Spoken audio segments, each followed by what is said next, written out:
septembre 1939. L'armée allemande envahit la Pologne lors d'une offensive aussi rapide qu'efficace. 20 ans plus tôt, les grands-pères de ces hommes aujourd'hui victorieux avaient connu l'humiliation de la défaite.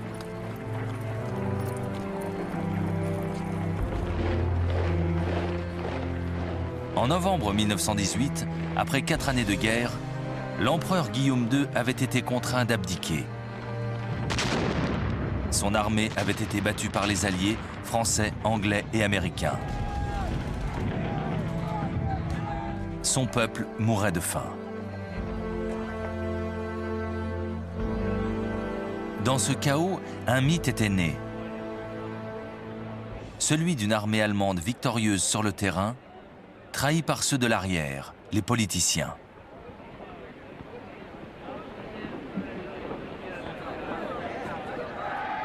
Le 11 novembre 1918, à 11 h du matin, la Première Guerre mondiale prend fin.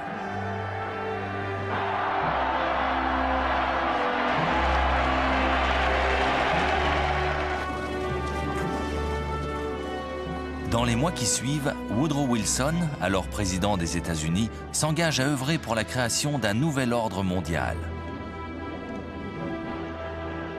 Il persuade la plupart des chefs d'État de le rejoindre pour former la Société des Nations. Le traité de Versailles officialise la naissance de cette institution internationale. Désormais, les conflits devront se régler par le dialogue. La guerre est mise au ban. En Europe, plusieurs peuples goûtent enfin à la liberté. L'Empire austro-hongrois, allié de l'Allemagne vaincue, est démembré. 8 nouvelles nations apparaissent: l'Autriche, la Pologne, la Hongrie, la Tchécoslovaquie, la Yougoslavie, la Lettonie, la Lituanie et l'Estonie. L'Allemagne elle-même est amputée d'une partie de son territoire.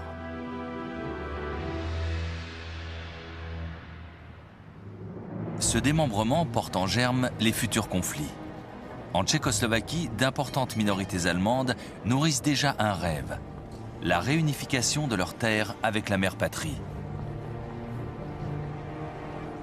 Pour la population allemande, la ruine s'ajoute à l'humiliation de la défaite. Le pays doit payer les réparations à la France et au Royaume-Uni. L'addition est salée. 6,5 milliards de livres. Le pays n'est pas prêt de se relever. La cicatrice ne se refermera pas de sitôt. Lorsqu'il revient aux États-Unis, Wilson comprend que son rêve n'est pas prêt d'aboutir.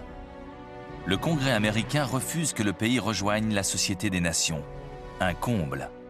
L'Amérique, effrayée par la perspective d'un autre conflit, s'isole du reste du monde. Une doctrine est née, l'isolationnisme.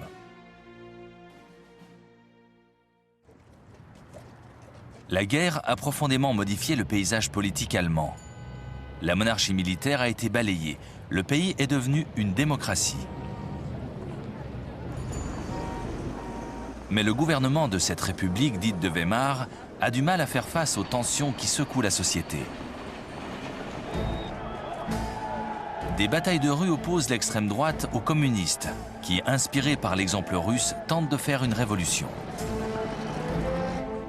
En 1923, les prix augmentent de plusieurs centaines de pourcents en quelques mois.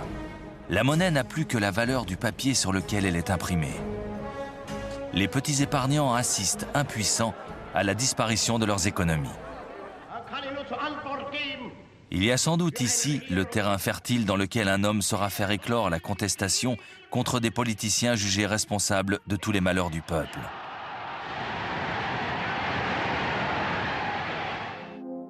Hitler est né en Autriche en 1889.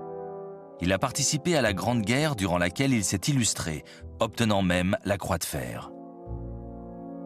Après sa démobilisation, il s'installe à Munich. Ses talents d'orateur lui permettent de prendre le contrôle d'un groupuscule, le Parti national-socialiste.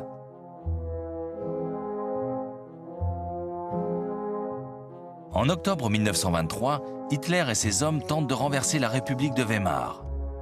C'est trop tôt. Le coup d'État échoue. Hitler est condamné à 9 mois de prison. Il met à profit sa réclusion pour écrire un livre, Mein Kampf, Mon combat. Cette profession de foi jette l'anathème sur les Juifs, considérés comme le mal de la nation germanique. Hitler réclame également la restitution des territoires orientaux. À sa sortie de cellule, Adolf Hitler n'a qu'un but, rassembler les nazis au sein d'une machine politique implacable. L'homme est rusé, il utilise le système démocratique pour asseoir sa puissance. Pendant 5 années, l'Allemagne panse ses plaies. La prospérité revient, les partis extrémistes, de gauche comme de droite, se renforcent. Hitler n'a besoin que d'une opportunité pour s'imposer dans le jeu du pouvoir. En octobre 1929, la bourse américaine s'effondre. Le tsunami de la dépression économique balaye le monde. 6 millions d'Allemands se retrouvent au chômage. Dans ce chaos, les partis extrémistes incarnent l'espoir et la rage. Qui se méfie d'Adolf Hitler? En 1931, le parti nazi s'est transformé en mouvement de masse. Il possède ses propres milices en chemise brune. Ces 3 millions d'hommes enrôlés dans la SA battent le pavé. Aux élections de 1932, le parti nazi devient la première force politique du Reichstag, le Parlement allemand. En refusant de rejoindre une coalition, Hitler sait qu'il va paralyser les institutions. Pour sortir de cette impasse, le président Hindenburg le nomme chancelier. Nous sommes en janvier 1933, Hitler est chef du gouvernement. Un mois plus tard, le Reichstag brûle. C'est le moment d'agir. Hitler accuse les communistes et demande les pleins pouvoirs. La chasse aux opposants commence. En août 1934, le président Hindenburg meurt. Hitler a le champ libre. Il prend la succession par la force. Il est désormais le seul et unique chef du pays. Il est le guide suprême, le Führer.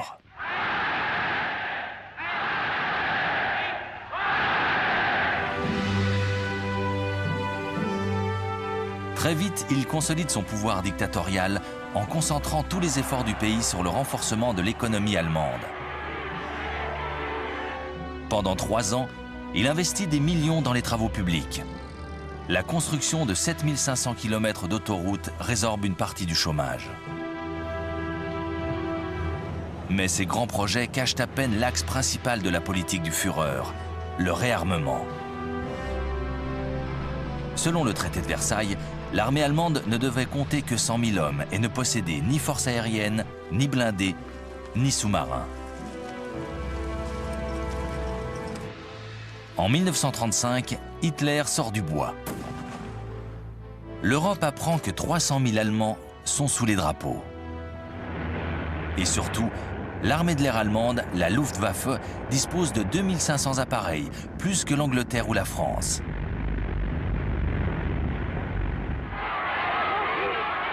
Dans la population allemande, la baisse du chômage a rendu le parti nazi incroyablement populaire.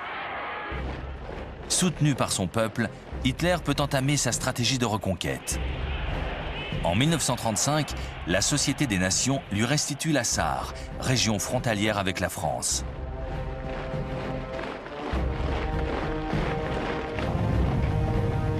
Un an plus tard, il expédie ses troupes réoccuper la Rhénanie, une zone démilitarisée depuis le traité de Versailles. L'opinion internationale préfère croire qu'Hitler se contente de redonner à sa nation l'envergure qu'elle possédait avant la Grande Guerre. D'ailleurs, ni la France ni l'Angleterre ne protestent. Berlin accueille même les Jeux Olympiques de 1936. Beaucoup en Allemagne et ailleurs considèrent que le Führer restaure la fierté allemande, ce qui finalement n'est préjudiciable à personne.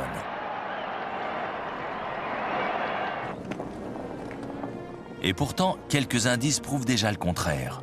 En 1935, les lois dites de Nuremberg ont interdit aux Juifs d'épouser des femmes aryennes. Ils ont également été privés de leur citoyenneté. L'orage de la guerre gronde. L'Europe refuse de voir les signes précurseurs. Elle regarde ailleurs.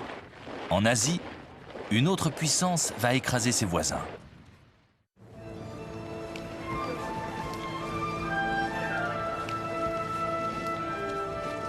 En ce début de XXe siècle, le Japon est déjà une puissance militaire. En 1905, il a défait les Russes et ses troupes ont combattu aux côtés des Alliés durant la Première Guerre mondiale. Les forces nippones se sont même emparées du port allemand de Qingdao en Chine et de plusieurs îles du Pacifique.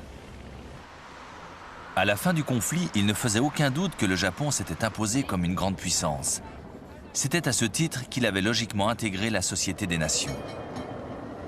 Mais le pays est bien loin d'être une démocratie. Les structures traditionnelles sont bien implantées. L'empereur occupe le sommet de la société nippone. Les Japonais le considèrent comme un dieu vivant. Il est leur véritable guide. L'archipel est confronté à un problème de plus en plus prégnant, l'augmentation de sa population. Il faut aller chercher les matières premières hors du territoire, car le Japon est pauvre en ressources naturelles. Les cibles sont rapidement définies. La Mandchourie est une proie idéale, riche en champs de céréales et en gisements de minerais. Des troupes nippones y sont déjà stationnées.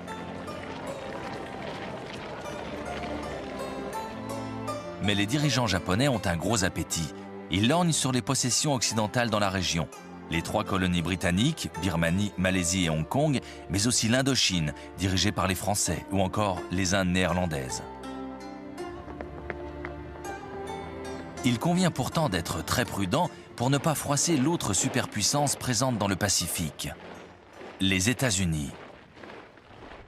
Malgré les apparences et une politique anti-impérialiste, les États-Unis dominent un empire officieux dans l'océan Pacifique. Les Philippines, l'île de Guam et plusieurs autres archipels sont contrôlés par l'administration américaine.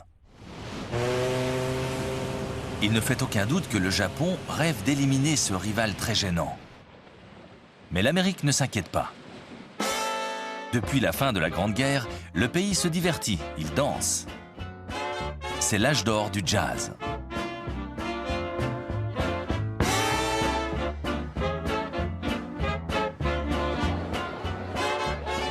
Depuis le début des années 20, la nation s'emploie à exploiter des ressources qui lui paraissent alors inépuisables. La croissance économique semble ne pas avoir de fin. Des fortunes se font dans l'industrie et à la bourse de New York. Pourquoi s'angoisser?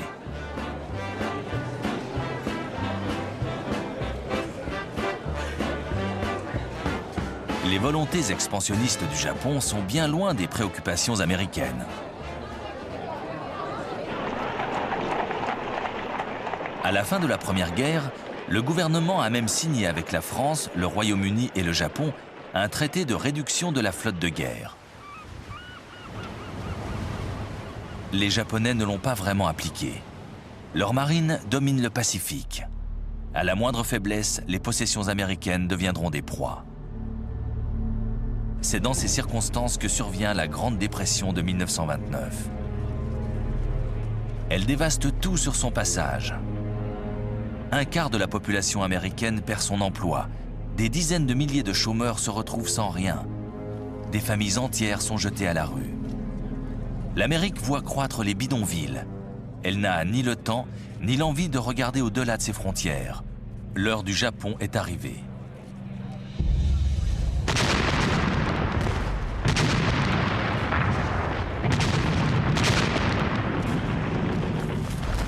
En 1931, les troupes japonaises présentes en Mandchourie s'emparent de la capitale, Mukden, et se déploient dans le reste du pays.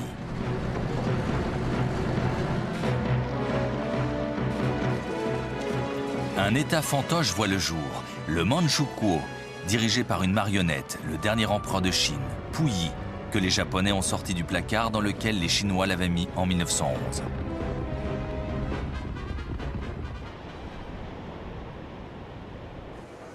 Dans son quartier général genevois, la Société des Nations fait face à sa première grande crise. C'est un test. Le Japon est condamné. Mais la réponse de l'intéressé est nette. Le Japon ne peut accepter les conclusions adoptées par cette Assemblée. Et les représentants nippons de se retirer la tête haute, laissant la Société des Nations désemparée. Elle ne peut rien faire pour sauver la Mandchourie. Certes, le Japon est mis au banc des nations. Qu'importe. Ses dirigeants ont d'autres ambitions. Leur voracité les pousse vers d'autres conquêtes, vers la Chine. L'invasion ne sera pas compliquée. Le pays sombre dans le chaos. Le gouvernement du général nationaliste Chiang Kai-shek affronte la rébellion communiste menée par Mao Zedong. C'est la guerre civile.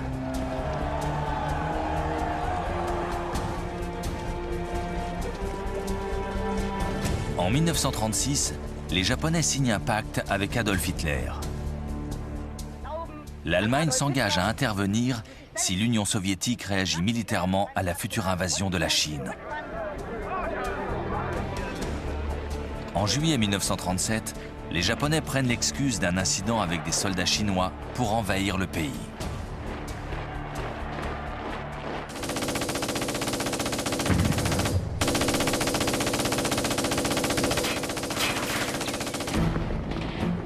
Prise d'abord par surprise, la Chine se ressaisit. Les communistes ont rejoint le Kuomintang dans un front commun contre l'agresseur.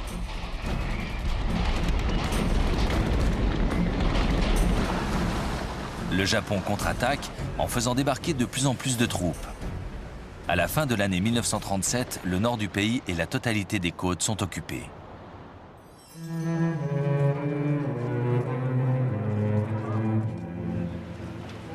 L'armée nippone fait preuve d'une extrême brutalité. Les villes sont violemment bombardées. Les Occidentaux évacuent les centres commerciaux comme le port de Shanghai. La ville sera assiégée pendant 3 mois.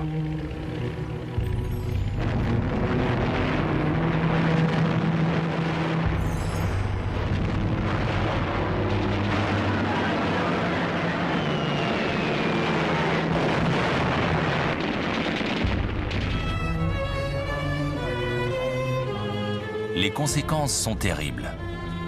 Les forces japonaises n'éprouvent aucune pitié lorsque les villes tombent entre leurs mains. Après la chute de Nankin, le 17 décembre 1937, commencent 6 semaines de viols, d'orgies et de tueries. Dans la capitale chinoise, les soldats japonais vont massacrer 300 000 civils sans distinction de sexe ou d'âge.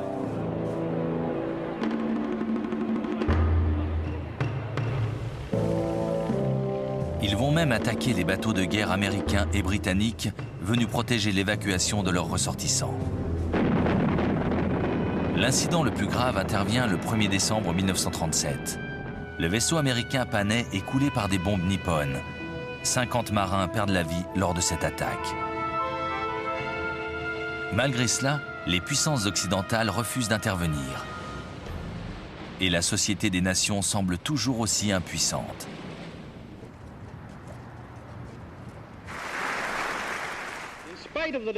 Le nouveau président américain, Theodore Roosevelt, tente d'imposer un blocus naval du Japon. Mais les Anglais, par peur de la guerre, refusent d'approuver cette initiative. En désespoir de cause, Roosevelt offre 25 millions de dollars à Chiang Kai-shek pour acheter des armes.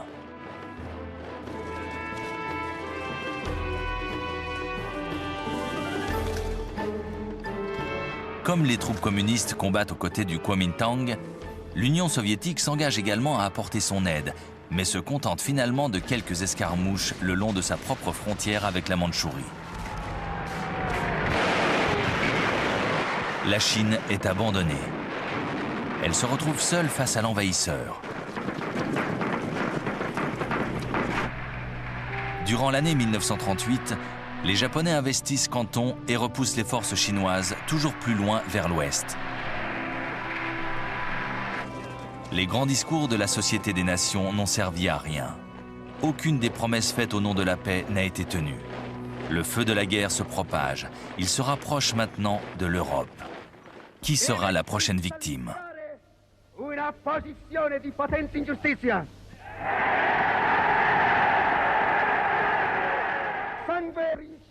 A posteriori, on peut sourire des mimiques de Matamor de Benito Mussolini. le dictateur fasciste de l'Italie peut apparaître comme un sinistre clown. En 1922, ce n'était pas le cas.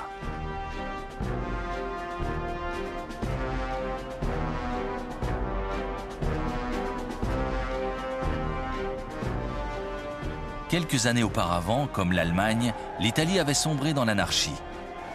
Le pays était déchiré par des manifestations et des luttes entre régions. Et comme en Allemagne, le pouvoir s'était révélé tout à fait impuissant à endiguer ces phénomènes. C'est ainsi que Benito Mussolini, vétéran de la Grande Guerre, journaliste de profession, était intervenu dans la vie politique en fondant le parti fasciste. En 1922, l'Italie est entièrement paralysée par une grève générale. C'est l'occasion que saisit Mussolini. Il marche sur Rome, entouré de ses partisans. Craignant une guerre civile, le roi Victor Emmanuel lui demande de former un gouvernement.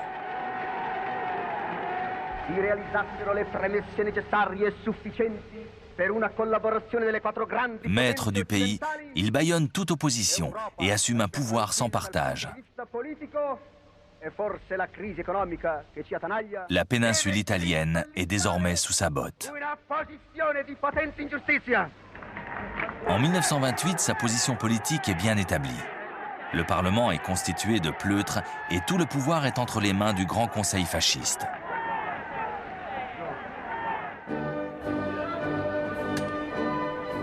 Comme le fera Hitler quelques années plus tard, Mussolini prend des mesures qui le rendent populaire. Des programmes de grands travaux fournissent du travail aux chômeurs et modifient en profondeur les infrastructures du pays. La corruption est combattue et la mafia est plus ou moins éliminée. L'armée italienne se renforce considérablement en se dotant de forces aériennes modernes. En Méditerranée, Mussolini lance une armada plus importante que les flottes françaises et anglaises réunies.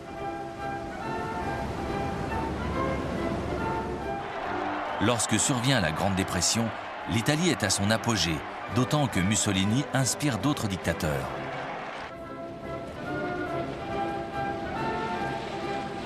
Pour Adolf Hitler, le système fasciste est un modèle dont la force contraste avec la faiblesse chronique des démocraties comme la France et la Grande-Bretagne.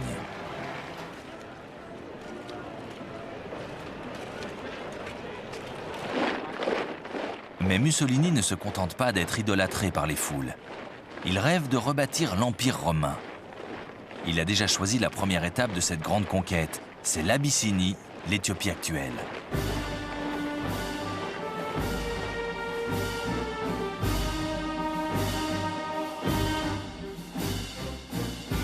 L'Italie possède des colonies adossées à sa frontière, en Érythrée et en Somalie.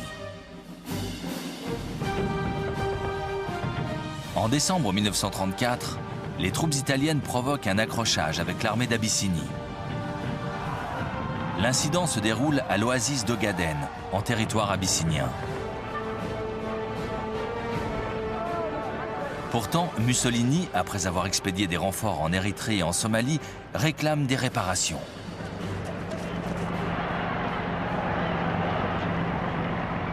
L'empereur d'Abyssinie, Haïlé Sélassié, en appelle à la Société des Nations. C'est le test suprême, le cas de figure parfait. Un petit pays est injustement attaqué par une grande puissance, membre de la Société des Nations. L'idéal qui a présidé à la création de cette institution exige une réaction. Mais rien ne se passe. Le ministre des Affaires étrangères britannique, Anthony Eden, propose sa médiation pour rédiger un traité de paix dont Mussolini n'a que faire. À la fin du mois d'octobre 1935, l'armée italienne franchit les frontières de l'Érythrée et de la Somalie. Que peuvent les maigres forces de l'Abyssinie face à une armée puissante, disciplinée et équipée de chars d'assaut et d'artillerie?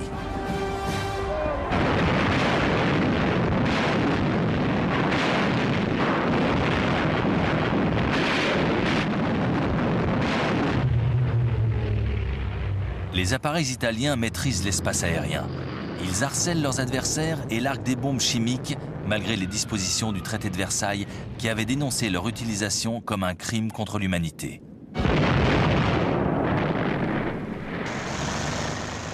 En 6 mois, l'Abyssinie tombe aux mains des Italiens. L'empereur Haïlé Sélassié s'envole pour Londres. Son exil commence. Depuis Genève, la Société des Nations tente d'imposer des sanctions économiques qui n'ont que peu d'effet.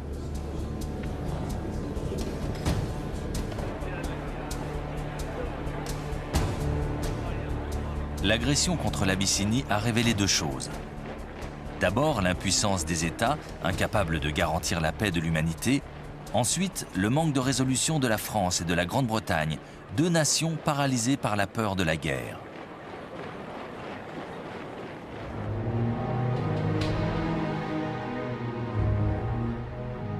Ces 2 pays ont payé un lourd tribut au premier conflit mondial et leurs économies ne se sont pas véritablement rétablies. Ils connaissent l'un et l'autre d'importants mouvements sociaux.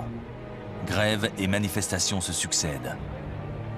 Bien avant la dépression, les 2 pays souffraient déjà du chômage. La gestion et le contrôle de leurs empires coloniaux respectifs constituent une charge supplémentaire. D'autant qu'il faut, depuis 1919, administrer les territoires confisqués à l'Allemagne et à l'Empire ottoman. Enfin, et c'est sans doute la plus importante des raisons, Français et Britanniques ont été profondément marqués par l'horreur de la Grande Guerre. Les gouvernements qui se succèdent n'ont qu'une obsession, échapper à un nouvel affrontement armé.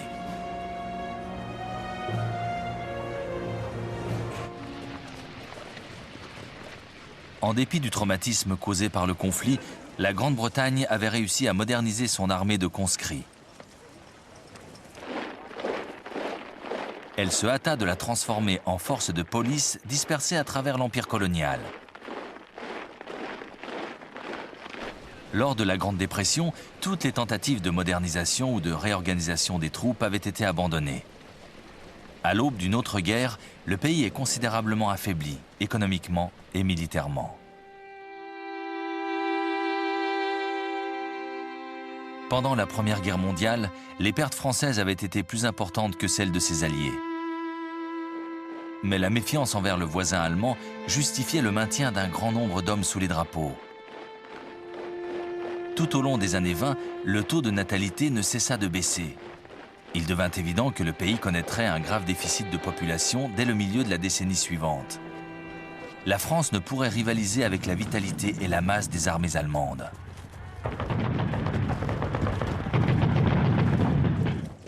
Désormais, les Français ne pensent plus qu'à une chose, se défendre.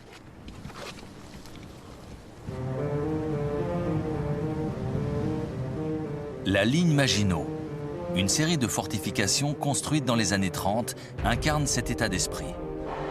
Bunkers et tranchées fortifiées font face à la frontière allemande. En Belgique, une ligne de défense similaire prend théoriquement le relais. Mais cette nouvelle tactique trahit la faiblesse militaire de la France. Le pays est sur la défensive. Il se déclare à peine capable d'attaquer l'Italie, et encore lui faut-il l'aide inconditionnelle de l'Angleterre.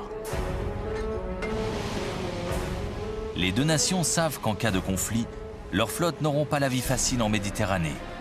Les navires de Mussolini quadrillent le secteur.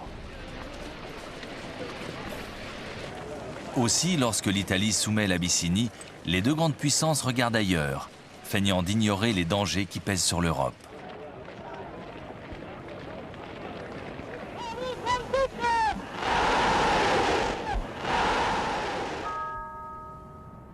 La Grande Dépression de 1929 donne le coup de grâce. La France et l'Angleterre sont ravagées par la crise. Ce sont 2 nations amoindries qui regardent défiler les nouvelles troupes de l'armée allemande. Cette fois, la guerre semble frapper à leurs portes.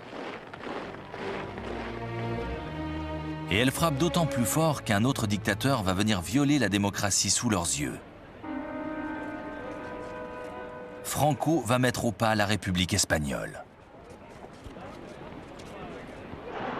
La victoire de Franco sur la République n'est que le prologue d'un autre désastre. La lâcheté des grandes démocraties européennes a renforcé le pouvoir d'autres dictatures. Hitler et Mussolini ont constaté la faiblesse de la France et de la Grande-Bretagne. À Moscou, Staline sait qu'il devra affronter le fascisme. Est-il prêt? Hitler, lui, jubile. Il va pouvoir appliquer la stratégie agressive dont il a développé les grandes lignes dans son livre Mein Kampf.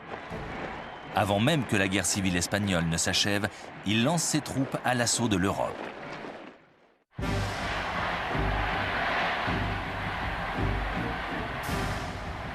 Depuis son arrivée au pouvoir en janvier 1933, Adolf Hitler n'a jamais cessé de poursuivre la même politique expansionniste.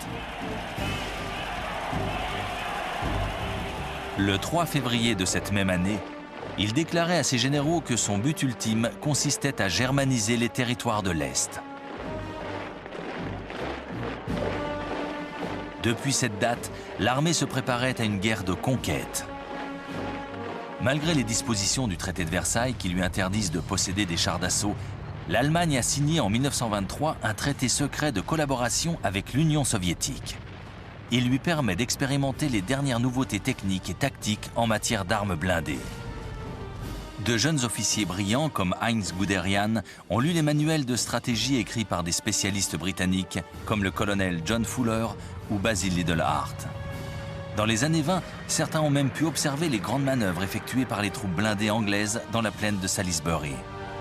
C'est à cette époque que les stratèges allemands établissent une théorie de l'offensive fondée sur la combinaison de l'artillerie, des blindés et de l'infanterie. Cette unité serait le fer de lance d'une attaque dont la puissance de feu lui permettrait de pénétrer profondément dans les lignes adverses. Hitler adopte cette stratégie avec enthousiasme. Sa nouvelle armée possédera 3 divisions de blindés, les Panzers. Dans le même temps, il confie la reconstruction des forces aériennes à un as de la Première Guerre mondiale, Hermann Göring. La Luftwaffe se relève dans le plus grand secret.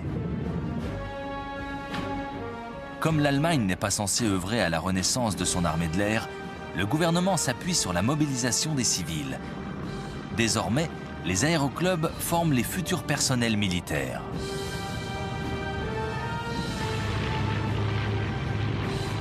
En 1935, Adolf Hitler révèle l'existence de la Luftwaffe.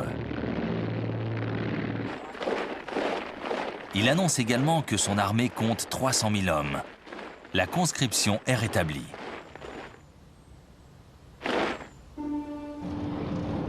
La Grande-Bretagne et la France protestent faiblement à ce qui constitue une brèche flagrante dans le traité de Versailles.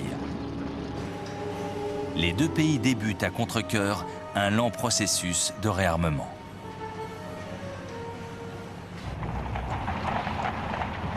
Jusque-là, Hitler est resté prudent. Il s'est contenté de récupérer les possessions allemandes des bords du Rhin, de Sarre et de Rhénanie. Mais son appétit va bien au-delà. Il jette un regard gourmand vers sa terre natale, l'Autriche. En 1934 déjà, les nazis autrichiens avaient tenté sans succès de s'emparer du pouvoir. Ils souhaitaient unifier leur pays avec leurs grands voisins. Si Autriche et Allemagne sont germanophones, les deux territoires ont toujours été indépendants. En février 1938, un autre complot nazi est déjoué. Le chancelier autrichien Kurt von Schuschnigg envoie une protestation à Hitler. Le Führer profite de l'occasion pour dénoncer les maltraitances dont seraient victimes les nazis autrichiens. Il réclame également l'annexion de l'Autriche. Schuschnigg en appelle au référendum. Les Autrichiens doivent choisir l'indépendance ou l'unification. Par peur d'un résultat contraire à sa volonté, Hitler ne laisse pas parler les urnes. La veille du vote, ses troupes franchissent la frontière. L'attaque surprise, soutenue par un mouvement de sympathie orchestré par les nazis autrichiens, transforme cette annexion en invasion pacifique. Sans attendre, le Führer annonce l'incorporation de l'Autriche au Troisième Reich. Une nation, jusqu'alors totalement souveraine, vient d'être soumise par la force. Il en faut plus pour émouvoir les grandes puissances occidentales. un silence gêné répond à l'invasion. Durant l'été 1938, Hitler s'attaque à sa prochaine proie, la Tchécoslovaquie.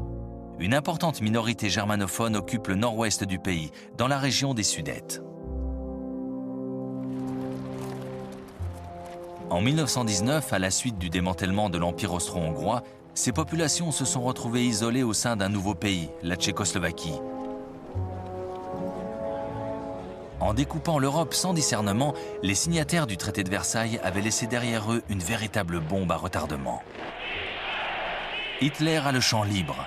Il encourage les habitants des Sudètes à réclamer leur autonomie et menace le gouvernement tchèque d'intervenir militairement si cette requête ne leur est pas accordée.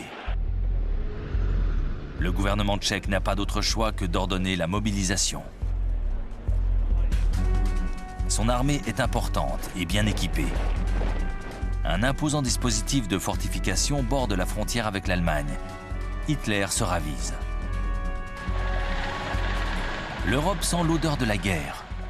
Début septembre 1938, le Premier ministre britannique, Neville Chamberlain, propose sa médiation pour parvenir à une issue pacifique. Il va rencontrer Hitler par 2 fois. Le Führer l'assure que s'il obtient l'annexion des Sudètes, il n'aura aucune autre ambition territoriale en Europe. La partie de poker menteur est engagée.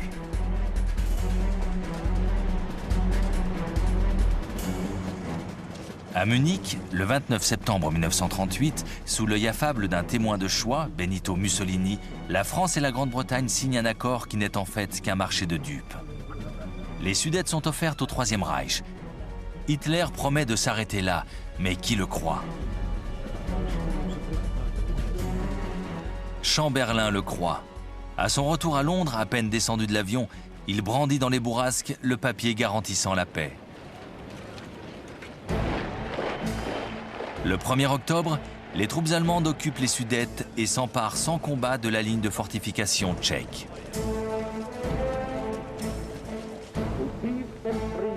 Hitler peut poursuivre sa politique de conquête. Sa nouvelle cible, la Pologne.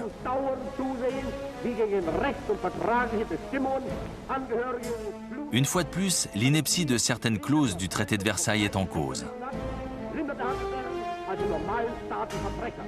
Une minorité germanophone est enclavée dans le territoire polonais. Hitler demande que le port de Danzig, ancienne possession prussienne, soit rattaché à la mère patrie. La Pologne refuse. Une fois de plus, Hitler hésite. Si son armée n'est pas tout à fait prête, il doit surtout parachever l'œuvre entreprise en Tchécoslovaquie.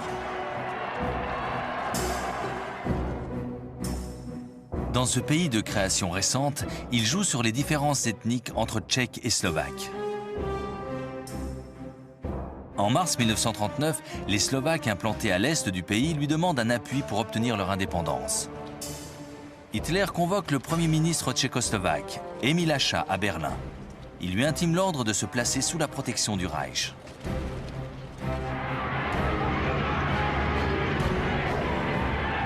Quelques semaines plus tard, la Wehrmacht pénètre dans le pays sans combattre.